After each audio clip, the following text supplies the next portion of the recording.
मला वाटत नाही की हे राज्य सरकारने केलेलं आहे की त्यांचं स्वतःचं मत आहे.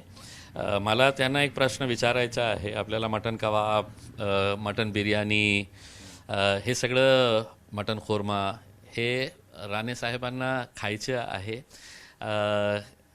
कशाला आपल्याला मटनच्या मागे आता लागायचे आहे? ते आम्हाला खाऊ द्या ना, आम्ही खाणार आहे. तुम्हाला कोणाला सर्टिफिकेट द्यायचं आहे तुम्ही द्या.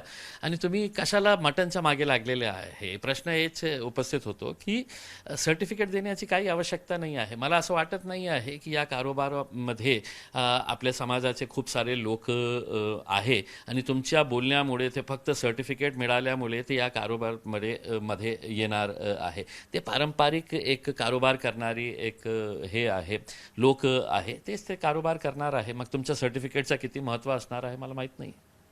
असं एखाद्या समाजाला सर्टिफिकेट एखादी संस्था कुठली असेल ते देऊ शकते का? आणि असं एखाद्या समाजाला देणं हे म्हणणं हे कितपत योग्य आहे?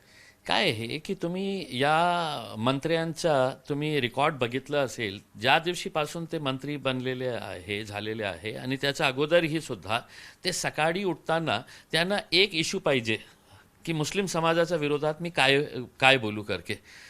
तर काय काय काय काय ते मुद्दे काढतात. आता त्याला काही मुद्दा राहिला नाही होता तर मटनचं सर्टिफिकेट ते देणार आहे. तर मला वाटत नाही आहे की राज्य सरकार असं काही निर्णय घेऊ शकतं.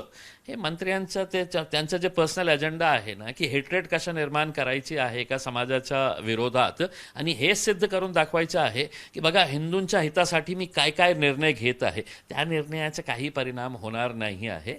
आणि ते उगाच आपलं बडबड करणारे मंत्री आहे. एबीपी माझा, उघडा डोळे बघा नीट.